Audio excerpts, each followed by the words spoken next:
Long before the elders of Nkumi village grew old and gray, there lived a hunter named Oba, a man whose footsteps were as light as wind and whose aim never failed. He was a quiet soul, tall and wiry, with the kind of eyes that always searched the bush as though listening to secrets only the forest could tell. The people of Nkumi called him Oba, the porcupine hunter, not because he hunted them often, but because he loved their meat more than any other man alive. When the moon was high and the leaves shimmered with dew, he would set his traps deep among the thorn bushes where the porcupines burrowed. By morning, the forest would yield to him its prickly treasure. At home, Oba's new wife, Nena, would wait eagerly by the fire. She was small and graceful, with eyes bright as palm oil in sunlight. The day Oba first brought her roasted porcupine meat, her laughter rang like a charm. "Oba," she said, licking the oil from her fingers. "The gods made no meat sweeter than this." From that night onward, it became their ritual. Each moon they roasted porcupine. They spoke of its taste as if it were a gift from heaven itself. When they finished eating, Nena would gather the quills, cleaning them one by one and laying them neatly in a small clay pot. At first, Oba thought it a woman's fancy, until she began to string them into bracelets, hairpins, even decorations for their bed. "Why do you love these spikes so?" he asked one night. Nena smiled. "Because they are beautiful, Oba. They shine even in the dark. They remind me of strength, of how something so small can defend itself." The hunter laughed softly and said no more. But the old women of the village whispered. "Porcupines are not meant for worship," they warned. "Their spikes belong to the forest spirits. A woman who plays with them plays with pain." Nena only smiled and continued to adorn herself with the quills. Some nights, she even kept them beneath her pillow, believing their presence brought strange dreams. Dreams of forests made of silver thorns, of creatures whispering her name in the dark. Then, one rainy season, Nena conceived. During those months, she craved porcupine meat more than ever. Oba, proud and loving, hunted tirelessly to please her. The clay pots in their hut filled with spikes, thousands of them, gleaming like charms against the firelight. But as her belly grew, the dreams grew darker. She began to hear rustling sounds at night, even when there was no wind. Sometimes she woke screaming, claiming a great porcupine spirit stood beside her mat, watching her with red, mournful eyes. Oba tried to comfort her, but he too began to notice strange things. Their traps vanishing, quills scattered across the compound, and footprints in the earth shaped like claws. The night Nena went into labor, the moon hid behind heavy clouds. The midwives whispered prayers, for the hut trembled with a strange wind, and when the cry of the newborn finally pierced the air, a silence followed, deep and dreadful. The baby was strong, but there was something different about him, something that made the midwives cross themselves and murmur the old words of protection. Nena looked upon her son with trembling lips, remembering the warning of the elders. The porcupine spirit, it seemed, had not forgotten, the child of thorns. The storm that greeted the child's arrival had not been seen in Nkumi for many years. Thunder rolled across the hills like the feet of angry spirits, and rain lashed the thatched roofs until even the elders shut their doors and prayed. Inside the hunter's hut, Nena cried out again and again. The midwife's chants wove through the roar of wind. When at last the wailing turned to a single, thin newborn cry, the storm broke as if the heavens themselves were holding their breath. The child lay on a mat, tiny and fierce. His eyes opened at once, dark as wet soil. But along his small body were ridges that shimmered faintly in the firelight. Delicate, sharp, and strange. The midwives drew back. "He bears the mark of the porcupine," one whispered. "No," said another. "He bears the mark of a spirit." Oba stared, torn between pride and fear. He wrapped the infant in goatskin and placed him in Nena's trembling arms. She whispered his name, Chuka, meaning the gods are just, hoping the sound would calm her heart. Outside, the wind quieted, but the forest remained awake. The omen. In the days that followed, nothing stayed ordinary. The goats avoided the doorway. Birds perched on the roof and stared without song. And each dawn, the clay pots that once held Nena's beloved quills were found overturned. The spikes scattered as though some unseen hand had searched them. The elders visited. They murmured blessings, then left gifts, palm wine, charcoal, and salt, items used to cool angry spirits. Nena accepted their counsel politely, yet when they were gone, she touched the ridges on her child's skin and said, "He will be strong. These are signs of strength, not curse." But in her sleep, dreams returned, a porcupine spirit walking upright, eyes glowing, saying, "You have taken my armor. Now it guards your son." Oba awoke one night to find her whispering apologies to the empty darkness. The growing thorn. By Chuka's third year, the whispers had spread beyond Nkumi. Travelers came to see the Thorn Child. Some left charms, some fled in fear. When he laughed, sparks of pain lit through Naina's heart, tiny scratches where his skin touched hers. Oba began to hunt less, spending more time staring into the forest, listening for something only he could hear. One evening, while chasing a wounded antelope, Oba reached the old grove of porcupines. There, beneath the twisted roots, he found a perfect circle of quills arranged like a nest. In the center lay a small carving of a child made of thorns. He returned home without a word, his face the color of ash. Shadows of the future. The seasons turned. Chuka grew silent, sensing the unease around him. When other children reached for his hand, they drew back with a hiss of pain. He began to wander alone near the edge of the forest. Sometimes hunters swore they saw a porcupine walking beside him like a guardian. Naina prayed harder. She burned her bracelets and necklaces of spikes, burying the ashes at the foot of the Iroko tree. But the wind carried a voice that said, "What is buried does not always rest." And so the child of thorns learned the taste of loneliness before he learned the words for love. The boy who could not be touched. The years moved slowly in Nkume, as if the sun itself feared to rush past the hills. Seasons folded over one another like the layers of a dream. The boy, Chuka, grew beneath the watchful eyes of gods and gossip. By his 7th harvest, he was tall for his age, and his eyes carried the stillness of things that had seen too much. When other children ran in the rain, he watched from the eaves, a smile faint as moonlight flickering across his lips. They called him the Boy of Shadows, not out of cruelty but of awe. His skin held the faint shimmer of thorns that never dulled. They were not sharp enough to bleed, but enough to remind anyone who touched him that he was not born entirely of this world. Even the goats kept distance when he passed, and the dogs whined without knowing why. His mother, Nena, still loved him fiercely. Each morning she washed him with herbs from the forest and whispered prayers to the river spirit. But every time her fingers brushed his skin she felt a sting. Small, like a bee's bite, but enough to make her eyes water. "You are my son," she would whisper, fighting the pain. "Whatever spirit claims you must pass through me first." Oba, the hunter, spoke less as the boy grew. He went into the forest for longer hunts and returned with eyes dark as storm clouds. There were nights when Chuka would wake to hear his father murmuring to the darkness outside, as though bargaining with unseen things. The first blood. It happened during the Yam Festival, when all the children ran races through the open square. The drums beat, dust rose, and laughter filled the air. For the first time, Chuka felt bold enough to join them. He ran like wind, light, fierce, unstoppable. The crowd cheered, even the elders clapped. But when he reached the finish, another boy stumbled into him. There was a cry, then silence. Blood spotted the earth. The other boy clutched his arm, a line of thin red marks shining where Chuka had brushed him. The crowd drew back. Mothers pulled their children close. "He has the forest's curse," someone whispered. "No," another said. "He is the curse." Oba stepped forward, his face set in stone. He carried Chuka home without a word, while Nena followed, trembling like a leaf. That night, Chuka sat by the fire, staring at his hands. "Mother," he said softly, "why do I hurt people when I only want to touch them?" Nena could not answer. The words turned to tears before they reached her lips. The isolation. After that day, no one let their children near Chuka. He was told to stay home during festivals. When he fetched water, people cleared the path. His laughter, once bright, turned into silence. He began to wander the forest, where no one feared him. There the wind did not recoil, and the trees whispered in tongues he somehow understood. He learned to sit still enough that birds perched on branches above him without fear. One evening, as dusk fell, he came to a clearing filled with broken porcupine quills. Hundreds, glimmering in the half-light. He knelt, tracing them with his fingers, and a strange calm filled him. Then a voice, soft, neither male nor female, rose from the shadows. "Child of spikes, why do you mourn what was meant to protect?" He turned, but no one stood there. Only the wind moved, carrying the scent of wet earth and something ancient. "Who are you?" he whispered. "I am what your mother loved and your father defied," the voice said. "The armor she envied lives within you." The thorns on his skin shimmered faintly, answering the voice. "Can I ever be free?" he asked. "Freedom," the spirit murmured, "is not given. It is taken or broken." Then silence. Only the chirp of crickets remained. Chuka ran home that night, heart pounding like a drum. When he told his mother, she crossed herself with ash and said no more. But Oba went pale as moonlight. The village council fear grows faster than weeds. Within weeks, stories spread that Chuka spoke to spirits. Some said he could command animals. Others said he was the forest's spy among men. The elders called a meeting. The drums beat thrice, the signal for a matter of danger. Oba and Nena stood before them, their son behind like a shadow.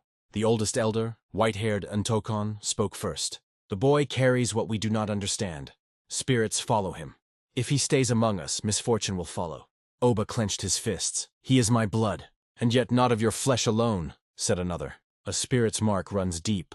Nena fell to her knees, begging for mercy, tears darkening the dust. After long debate, the elders decided the boy would live, but apart. He would dwell near the forest's edge, between man's world and the spirits.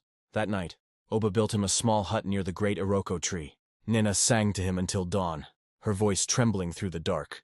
And when the first light touched the hills, the boy of thorns stood alone, half of the forest, half of man, watching smoke rise from the village that no longer dared to touch him. The forest's whisper, the restless night sleep abandoned Oba.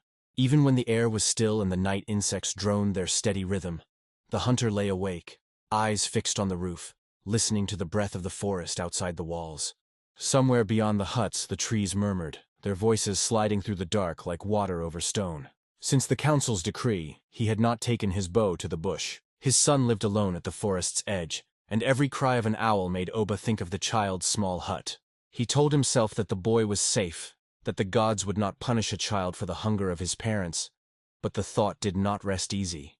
Sometimes, as the first light touched the sky, he found small trails of quills leading from the forest toward the compound. They glinted like fish scales in the dawn, pointing toward the path where his son slept. Each time he swept them away, more appeared the next morning. Nena said little now. She moved through the days like someone listening to an unseen drumbeat. She washed, cooked, prayed, but her eyes were always far away. One night, when the moon rose round and white, he heard her murmuring in her sleep. "Give back what is yours," she whispered. "Let my child breathe." He touched her shoulder, but she did not wake. At dawn, he rose, strung his bow, and walked toward the forest. He told no one where he was going. Into the green silence. The forest had always been Oba's companion, but that morning it felt like something else. Something awake. The air smelled of wet leaves and old secrets. Sunlight barely touched the ground, and the calls of birds came and went as though measured by unseen hands. He walked deeper than he had in years, past the hunting grounds, past the rivers where others dared not cross. Quills began to appear along the path again, half buried in moss. Some were new, sharp and gleaming. Others were ancient, crumbling to dust. When he bent to pick one up, it hummed faintly between his fingers. "You come far, Hunter," a voice said. He straightened sharply. No one stood there. Only a swirl of leaves drifted down from the canopy. The voice came again, softer this time, from everywhere and nowhere. "What Yuhan has long been watching you." He tightened his grip on his bow, heart beating hard. "Show yourself," he said. The forest answered with a gust of wind that bent the trees and carried a sound like laughter. The woman at the shrine by noon. Oba reached an old clearing where a forgotten shrine stood, just a mound of stones covered in vines. A thin curl of smoke rose from it. Though no one was near, as he stepped closer, an old woman appeared from behind the roots of a tree. Her back was bent, her hair white as ash, but her eyes were bright and sharp. "You have walked into the forest belly," she said. "Few men return from here unchanged." Oba bowed slightly. "I seek the one who has cursed my blood." The woman smiled faintly. "You seek yourself, Hunter. The forest gives back what we offer it. You and your wife fed upon the flesh of the thorn child of the spirits, and she played with its armor. Did you think such play would go unseen?" Oba's breath caught. "The boy, my son, can he be freed?" The woman leaned closer. "Freedom is a trade. What you took, you must return. The spirit waits for payment." Before he could ask more, she raised her hand. The air thickened, the trees bent inward, and the ground shimmered like water. The smoke from the shrine formed to shape the outline of a porcupine, large as a man, eyes glowing amber. "Follow the quills," the woman said, "but remember, every step you take in both worlds." When Oba blinked, she was gone. Only the smell of burning herbs remained. The voice in the trees' dust fell quickly. The path narrowed, closing in until the trees brushed his shoulders. He followed the trail of quills, each one catching the last light of the sun. His mind swam with the woman's words, a trade. "What you took, you must return." The forest grew silent. Not a bird, not an insect, not even the rustle of leaves. Then the voice returned, low and steady. "Hunter of thorns," it said. "Do you remember the first life you took for pleasure, not hunger?" He froze. Memories surged the night he killed a porcupine though the granary was full. How he'd laughed as its quills rolled like rain across the earth. "That one was mine," the voice said. "You tasted what was sacred." The air shimmered. The shape of the great porcupine spirit emerged from the shadows. vast and crowned with quills that moved like breathing grass. Your son bears my mark so that you never forget. Yet the mark is also a bridge. Will you cross it, Hunter? Oba fell to his knees, the bow slipping from his hands. Tell me what I must do. The spirit's eyes glowed brighter. Return what you took. Offer what you love most. Then the thorn will sleep. Before Oba could answer, the forest darkened completely, swallowing both man and spirit. The curse of the hunter when Oba woke. He could not tell if he was still in the forest or trapped in some dream between worlds. The trees loomed higher than before, their roots thick as serpents. The air shimmered red, the color of clay and old blood. Above him hung a swollen moon, its edges trembling as if it too were alive. He rose slowly, his body aching from the weight of unseen hands that had held him through the night. His bow was gone. In its place lay a single porcupine quill, longer than any he had ever seen, gleaming like metal. He reached for it, but it burned his fingers. You still hold the hunger of men, the voice said. It was the porcupine spirit, no longer a shape of smoke but a living thing, huge and luminous, its quills rising and falling like waves. Round its feet, the earth was scorched into a spiral. You asked for your son's release, it said, but you do not yet know what binds him. Oba bowed his head.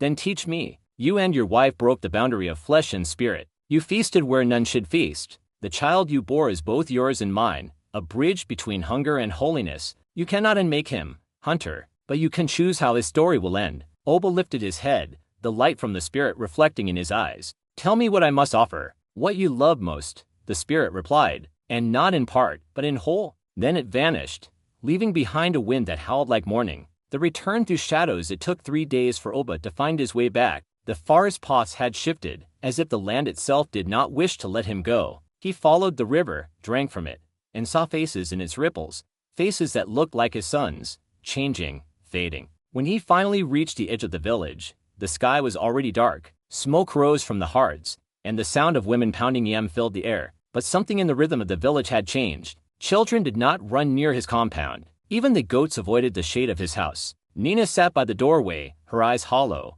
her hair undone. She looked up when he approached but said nothing. Where is he? Oba asked. Her voice was flat. The boy has not left his hut in days. He speaks to no one. Oba walked past her toward the small hut by the forest's edge. The door was open, and inside, the air smelled of dry earth and herbs. Chuka lay curled on the floor, eyes half open, staring at the wall. Father, he whispered. They come to me at night. The ones with quills. Oba knelt beside him, heart twisting. What do they say? That I am theirs, Chuka said. But they don't speak like we do. They hum, and I feel it inside my bones. The hunter closed his eyes. The spirit's words echoed again, a bridge between hunger and holiness. The bargain that night.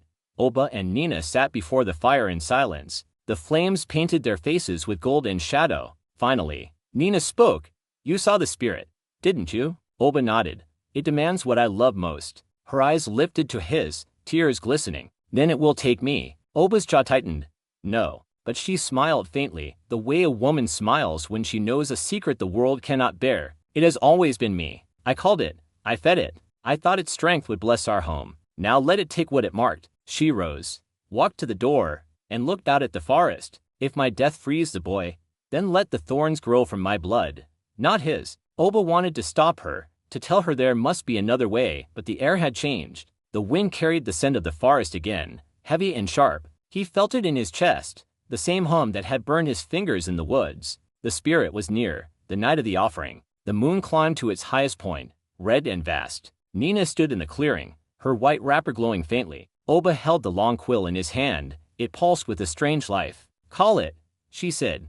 He hesitated. Call it, Oba. He lifted the quill to the sky. The wind howled. Trees bent. From the darkness came the low, trembling hum of the spirit. The earth trembled under their feet. Do you offer freely? The voice asked. Nina raised her chin. I do. Then the thorn will sleep. The ground opened, and light poured upward, wrapping her in fire that did not burn. Her eyes met Oba's one last time, calm and full of sorrow. Then she was gone. The light faded. The quill turned to dust. In the silence that followed, Oba fell to his knees. From the forest came a whisper, soft but clear. The bridge is mended. The boy will live. But a hunter never walks free of his shadow. The boy who could not be touched. The elders whisper. Seasons passed. Rains came and went, washing the blood of old stories into the earth until even the spirit slept. But some tales do not die. They linger in the corners of memory, breathing through the mouths of the living. At the edge of a Muaka village, where the red soil met the forest roots, 3 elders gathered one evening beside the sacred fire. Their bodies were bent with time, yet their eyes burned with the sharpness of men who had seen too much. Old Mbe, the keeper of proverbs, broke the silence first. "The hunter's shadow still walks," he murmured. "Even the wind remembers his steps." Aduak, the second elder, spat into the fire. He took what was forbidden, and the gods took from him in return. That is balance. But the youngest of them, Ikena, shook his head. His beard was white, but his voice held the tone of a dreamer. Balance. Yes. But what of the boy? He did not hunt. He did not feast. Yet the forest hums his name. The fire crackled, throwing sparks into the dusk. The smell of roasted yam drifted from nearby compounds, but no laughter carried through the air, not near Oba's old house. It was said that after Nina's death, the hunter never spoke again. He worked, ate, and moved like a man waiting for the ground to open. Sometimes he stood at the edge of the forest, whispering into the dark. Some nights the villagers heard the voices answer, one his own, one that came from nowhere. "And the child?" asked Mbe. "Grows," Ikena replied softly, "tall, quiet, with eyes like still water. The other children fear him. They say his dreams bring thunder." Aduak grunted. "Then keep him away from the others. We have lost enough to the spirits." But Ikena leaned forward, the firelight trembling in his eyes. "The forest does not take what it does not need. If the spirit left the boy alive, it left him for a reason." Mbe nodded slowly. "Perhaps the gods are not yet done with the hunter's blood." The wind stirred then, carrying the faint sound of humming. Low, steady, and distant, as if from beneath the earth, the elders fell silent. Each man looked toward the forest, where shadows moved like slow-breathing beasts. Somewhere beyond the trees, a boy sat alone in his hut, tracing circles in the dust, hearing voices only he could understand, and far above him, the moon, pale and watchful, began to wane. The boy who could not be touched. Villagers said the boy was born with the silence of the forest in his bones. From the moment he learned to walk, Chuka moved lightly, as if afraid to wake the earth. He spoke little, smiled rarely, and spent most of his days at the edge of the woods where his father once hunted. Sometimes he sat for hours watching the wind bend the tall grasses, or listening to the soft hum that only he seemed to hear. The other children of Umuaka avoided him. When he passed, they stopped their games and stared until he disappeared around the corner. They whispered things their mothers told them in secret. "He carries the mark of the spirits.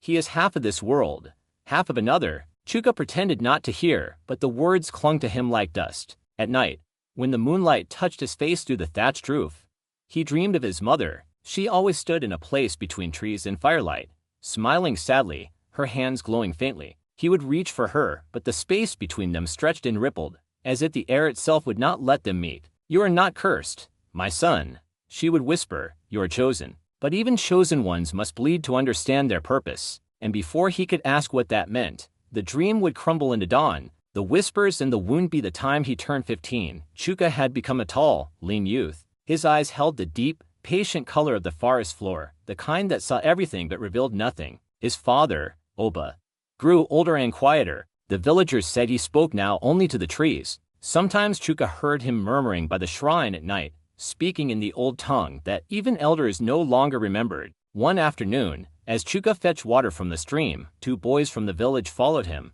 They were older, sons of men who had mocked his father in the market. "Forest child," one called. "Do spirits drink too?" Chuka said nothing. "Or do you whisper to them so they fill your pot?" The other jeered.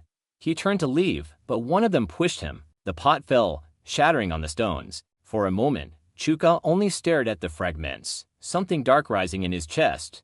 Not anger, not fear, something heavier. Then the wind shifted, and the fire seemed to lean closer. The boys froze. The air thickened, humming faintly. All around them, leaves began to quiver though there was no breeze. "Let him be," one whispered. They ran. Chuka stood alone by the broken pot, breathing hard, feeling the strange hum fade slowly from his veins. When he looked down, one of the shards had turned black, its surface etched with fine, thorn-like lines. He touched it, and the hum returned, whispering his name. That night, the dreams came stronger. The dream of Thorns found himself standing again in the forest, though it was not quite the same as in waking life. The trees pulsed like hearts, their branches glistening with dew that shimmered in every color. The ground beneath his feet was soft, alive. From the darkness ahead, a figure approached, a great porcupine spirit, its quills glowing with quiet fire. "You have your mother's eyes," it said, its voice like the rustle of dry leaves. Chuka tried to speak, but his voice failed. You walk between worlds, child. Your father's hunger gave you form, your mother's blood gave you purpose. But your heart, that belonged to you. Do you know what it is you carry? He shook his head. The spirit lowered itself until its eyes were level with his. You carry memory, not of this life, but of many. What was taken long ago sleeps in your blood. One day, the forest will call for it again. Then its quills flared, and the forest around him dissolved into a storm of light. Chuka woke with his heart pounding. Outside, the wind howled through the trees, carrying the same hum he had heard since childhood. In the shadows beyond his hut, something shimmered, a faint, glowing figure that watched but did not move. When he blinked, it was gone. The father's secret. The next morning, Chuka went to his father's hut. He found Oba sitting before a small bowl of ash and herbs, tracing circles in the dust. "Father," Chuka said softly. "Who am I?" Oba did not look up. "You are my son, and the forests too." The old hunter's hands stilled. The lines he had drawn broke apart under his trembling fingers. For a long moment he said nothing. Then he sighed, the sound of a man carrying the weight of too many unspoken truths. "When a man hunts without reason, he calls hunger upon his house," he murmured. "And hunger never leaves without eating something precious." Chuka's throat tightened. "So I am payment?" Oba looked at him then, eyes wet, voice breaking. "No, you are the proof that love can wound the gods themselves." Outside, thunder rolled though the sky was clear. The forest, it seemed, had been listening. The boy who could not be touched. At first, the call came only in his dreams. A hum beneath the wind, a rhythm older than speech. But soon, it began to creep into waking life. In the hush between drum beats at the market, in the stillness before rain. Sometimes it sounded like the sigh of leaves. Other times like 1,000 tiny feet brushing the earth. Each time he heard it, his skin prickled, and the hairs on his arms stood like quills. The elders said that when the forest remembers your name, you are never truly alone again. The path of quills, one dawn, before even the roosters had stirred. Chuka woke with a weight in his chest, a feeling that if he did not move, the world itself might collapse inward. He stepped outside. Mist hung over the village like a thin veil, silver in the moon's fading light. At the edge of the compound lay a single porcupine quill. It pointed toward the forest. He bent to pick it up, but before his fingers touched it, another appeared farther ahead.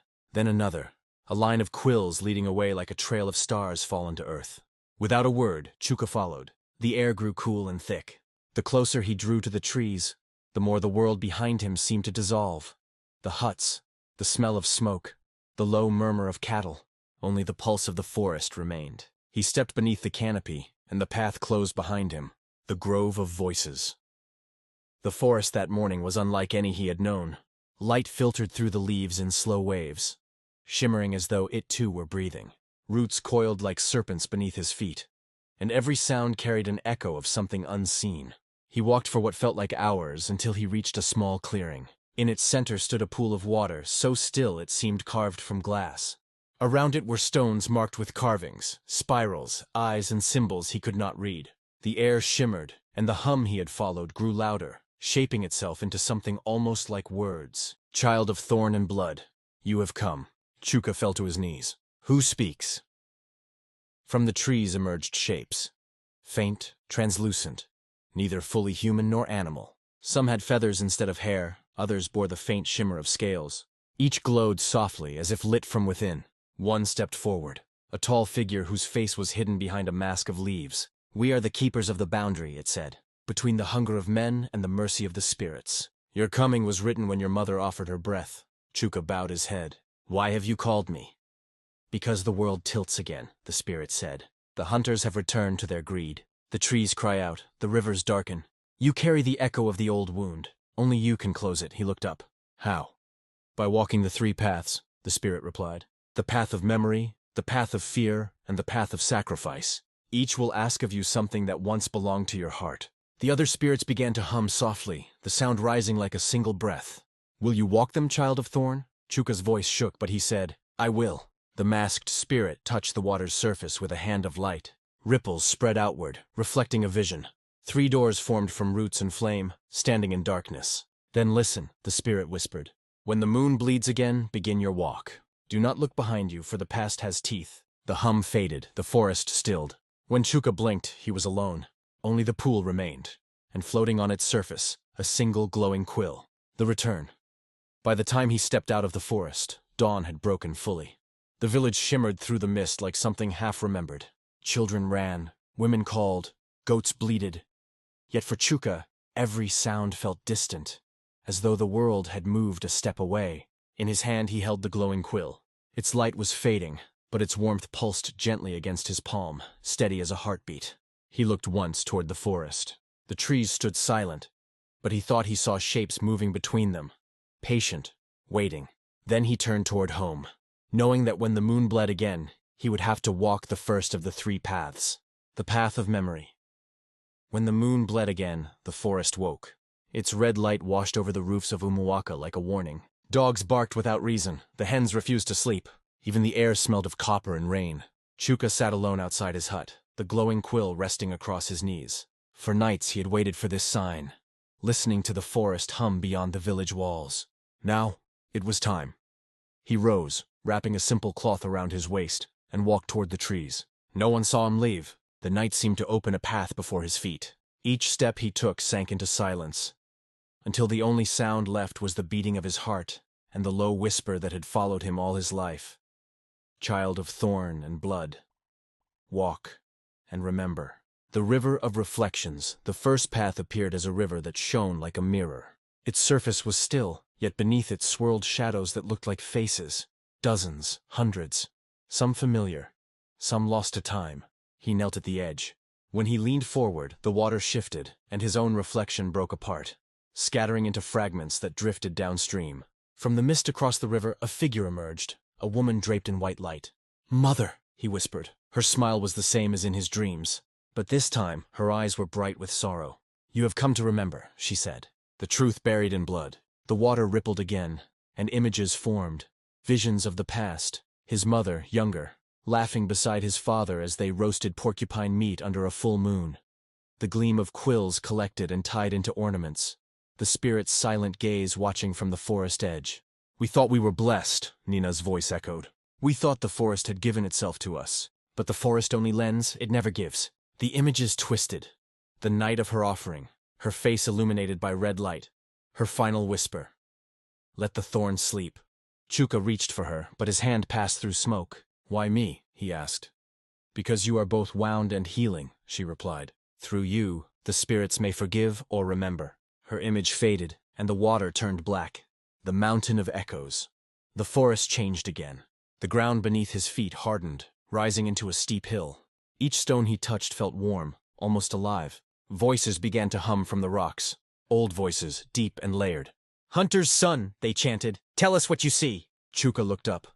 On the mountainside, scenes unfolded like carvings come to life. Hunters chasing porcupines, their spears glinting. Fires burning quills, villagers cheering. Then the image darkened, the spirits emerging, their eyes like suns, their fury spreading through the forest. He fell to his knees, clutching his head. The sound of their cries was too much. Grief, rage, hunger, all woven together. "You carry this memory because no one else would," the voices said. "Do you still wish to know what your blood has done?" He forced himself to nod. At that, the stones fell silent. The mountain cracked open, revealing a narrow path within, glowing with faint blue light. "Then walk," the voices whispered, "and do not turn away from what you find." The child and the shadow.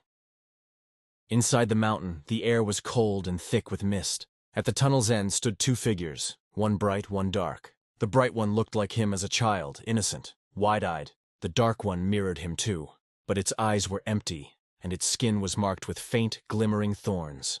"We are your halves," they said together. The child stepped forward. "I am your memory, the one who believes." The shadow stepped closer too. "And I am your forgetting, the one who kills what hurts." They circled him slowly. "To walk the path of memory," the shadow said, "you must choose which of us will remain." Chuka's breath caught. "If I let one go, I lose part of myself." The child smiled sadly. "That is the way of remembering. You cannot carry everything." He closed his eyes, feeling the hum of the forest rise again. The same hum that lived in his veins. When he opened them, he stepped forward, placing a hand on both figures. "Then I choose neither to banish nor forget. You are both mine." Light burst around him, a sound like 1,000 quills striking stone.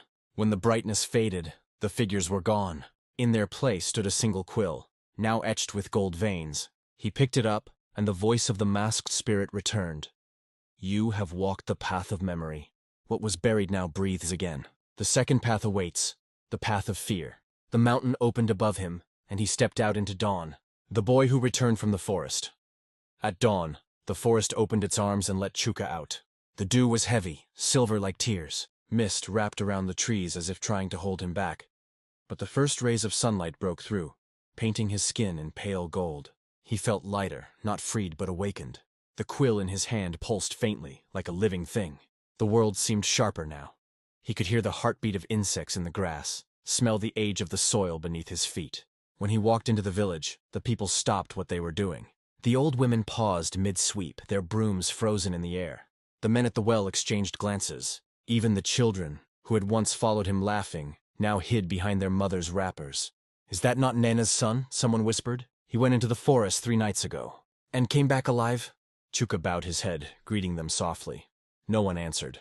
By the time he reached his mother's hut, word had already spread. The elders had been called. The gathering at the square. They summoned him before sunset. The sky was red again, the color of old secrets. The elders sat in a circle around the sacred stone at the center of Umwaka. Each of them held a charm. Carved wood, feathers, bits of metal, protection against the unknown. Elder Eme, the oldest among them, spoke first. "Chuka, son of Oba and Nena," he began. "We have heard that you walked into the sacred forest. Do you know what that means?" Chuka nodded. "Yes, Elder." I sought understanding. A murmur rippled through the crowd. "Understanding?" Another elder scoffed. "The forest does not teach, boy, it takes. And yet it let me return," Chuka replied quietly. The words hung in the air like a challenge. Eames' eyes narrowed. "Return, yes. But as what? Look at your eyes, boy. They are not the eyes of one who left. What did you bring back with you?" Chuka said nothing. He couldn't explain the humming in his veins, the echo of voices he still heard in dreams. Then an old woman stepped forward, one of the midwives who had been there at his birth. Her voice trembled. "I remember the night he came into this world. There was thunder and the animals cried. Even then I said this child was not ordinary." The people murmured again, louder this time. Fear began to move among them. "A living thing with 100 tongues. He carries his father's curse," someone said. "The porcupine's mark!" another shouted. Elder Eam raised his hand for silence. "Boy," he said, "if you have brought danger upon this village, you will speak now. What did you see in that forest?" Chuka looked at them, the faces that had once smiled at him, now tight with fear. "I saw truth," he said softly, "and I saw my mother's spirit. She told me the curse is not death. It is forgetting. You fear what you do not understand." The words struck the square like wind through dry leaves. Someone spat on the ground. "Listen to him. He speaks with spirits." Another woman crossed herself with shaking fingers. "He should be cleansed." The crowd stirred. Anger began to feed on itself. The night of stones. That night they came for him. He was sitting outside, staring at the stars, when the first stone hit his shoulder. He turned and saw them. The same neighbors who had shared his mother's meals, who had sung at her funeral. "Leave our children alone!" one shouted. "Spirit boy!" another cried. More stones followed. He raised his hands but didn't run. "If fear is what you need," he said, "then fear me fully." His voice was calm, almost too calm. The air shifted. A sudden cold wind blew through the village. The fire in the center of the square went out. In the darkness they saw it. Faint blue light flickering along his arms, the glow of something not quite human. The crowd fell silent. Elder Eames' voice trembled. "What are you?" Chuka met his gaze. "What your fear has made me." And then he turned and walked away, into the dark road that led back toward the forest. The quiet morning. By morning the village was quiet. No one spoke of what had happened. Some said he had vanished into the trees. Others swore they saw light moving across the hills long after he was gone. But every night afterward, when the wind blew through Umwaka, the people heard a sound in the distance, a low, steady hum, like quills brushing against each other. The elders said it was only the wind, but the mothers told their children, "That is the boy who remembered too much." The path of redemption. For many moons after Chuka vanished, Umwaka slept uneasily. The forest grew restless. Strange lights moved among the trees at night.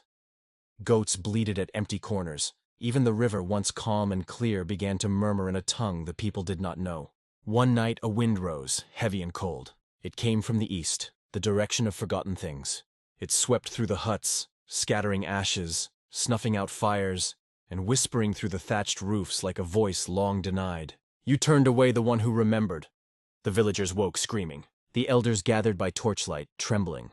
Elder Eames spoke in a cracked voice. "The spirits are restless. Something approaches. Perhaps the boy was our warning." But it was too late for perhaps. At the edge of the village the ground began to split. From the fissures seeped a dark mist, heavy, coiling, alive. Chickens dropped dead, palm trees wilted. It was the same place where Oba, the hunter, had once buried his last quill, the night the curse began. The forest was reclaiming what was owed. The return. At dawn, a shadow appeared on the far hill. The mist parted as if bowing to it. The figure walked slowly, the morning sun behind him, his hair grown long, his step sure and unhurried. The villagers gasped when they saw him. For though years seemed to have passed, his face carried the same stillness, the same light they had feared. "It is him," someone whispered. "The spirit boy has returned." Chuka stopped at the edge of the village, where the earth still smoked. His eyes swept over the huts, the frightened faces, the memory of stones that once struck him. "You called to the forest," he said quietly, "and it has answered." Elder Ame stepped forward, leaning on his staff. "If you are truly Nena's son," he said, voice trembling, "then have mercy on us. The land is dying." Chuka looked beyond them, toward the trembling trees. "The land does not die," he replied. "It only remembers. You forgot the balance. You feared what you should have embraced." "Then teach us," a woman cried out. "Teach us how to make peace again." For a long time he said nothing. Then he nodded once. "Bring me to the sacred stone." Part 3. The Cleansing. The square filled with silence as Chuka stood before the sacred stone. He knelt and pressed his palms to the earth. The ground pulsed faintly. Not in anger this time, but in recognition. Around him the air shimmered. The villagers could feel it. A vibration beneath their skin, a rhythm older than their language. "The forest does not hate you," he said softly. "It only waits for truth." He lifted the golden-veined quill he had carried since his journey through the mountain. It glowed, brighter than flame. Slowly, he drove it into the ground beside the sacred stone. A sound like a sigh rippled through the air. The wind died. The mist sank back into the cracks and vanished. From the earth rose a faint light, green, warm, alive. Leaves trembled, new shoots broke through the soil. The smell of rain filled the air, though the sky was clear. The people fell to their knees. Some wept, others could only whisper his name. "Chuka, son of the thorn, forgive us." He turned to them, eyes soft. "There is nothing to forgive," he said. "Fear is the forest within all of us, but to face it, and that is how we are reborn." The morning after. By sunrise, Umuaka was quiet again. But it was a new quiet, a clean one. The air tasted fresh, the birds sang differently, as if even they knew something sacred had shifted. Chuka stood alone by the riverbank, staring at his reflection. For the first time, it did not ripple away. It stayed, whole, still human. Behind him, Elder Ame approached slowly. "You could stay," the old man said. "Lead us, teach us." Chuka smiled faintly. "The forest has its keeper again. But I will return, when balance falters." He turned toward the trees, and the sunlight caught his silhouette, making him seem half shadow, half light. As he walked into the forest, the villagers bowed their heads, not in fear this time, but in reverence. And from that day onward, they spoke of him not as a curse, but as a guardian. The boy who carried his parents' sin and turned it into grace. The bridge between thorn and heart. The child who remembered. Epilogue. The song of the forest, many seasons passed. Children were born, elders became ancestors, and the story of the boy who walked into the forest grew with every retelling. In Umuaka, when the evening fires burned low and the moon rose silver over the hills, the old ones would gather the children and begin the tale with a whisper. There was once a hunter who loved the porcupine more than his own spirit. The children would shiver and lean closer. They would listen as the voices wove through the smoke, of Oba the hunter, of Nena the gentle, and of their son, Chuka, who was born under a bleeding moon. Each time the story was told, something changed, a detail, a sound, a breath, but the heart of it remained the same, that the forest remembers, that love, when unbalanced by respect, can become a curse, and that even from pain, redemption can grow like a seed. The elders would tell of the storm that came without rain, of the boy who faced the village that cast him out, and of the light that rose when forgiveness touched the earth. They would say that on certain nights, when the wind blows from the east, you can still hear a soft hum, like quills brushing in rhythm, drifting from the forest. That, the old ones would say, is Chuka keeping watch. Some swore they had seen him, a figure in the distance, walking where shadow meets light, the gold of the sacred quill glinting at his side. Others said it was only the play of moonlight, or the trick of tired eyes. But the wise smiled and said, "The forest keeps its secrets. Some stories are not to be seen, only to be believed." And so the tale became law. Hunters no longer killed without prayer. Children were taught to greet the trees before entering the bush. Every full moon, the people of Amuaka placed a single porcupine quill at the edge of the forest, an offering of remembrance and a thanks. The land grew fertile again. Rivers ran clear, the balance held, and though generations passed, when a mother sang her child to sleep, she would sometimes whisper, "Sleep, little one, lest the thorn remember." But she would smile when she said it, for she knew the thorn no longer carried pain, only memory, and the quiet hum of forgiveness. As the years went by, the story of Chuka became a legend, passed down from generation to generation. The people of Amuaka would gather around the fire, listening in awe as the elders told of the boy who had faced a storm, and of the forgiveness that had brought peace to the land. The forest continued to whisper its secrets, and the people listened, their hearts open to the wisdom of the trees. They knew that the forest remembered, and that love, when balanced with respect, could bring redemption and healing. And so, the tale of Chuka lived on, a reminder of the power of forgiveness and the importance of respecting the natural world.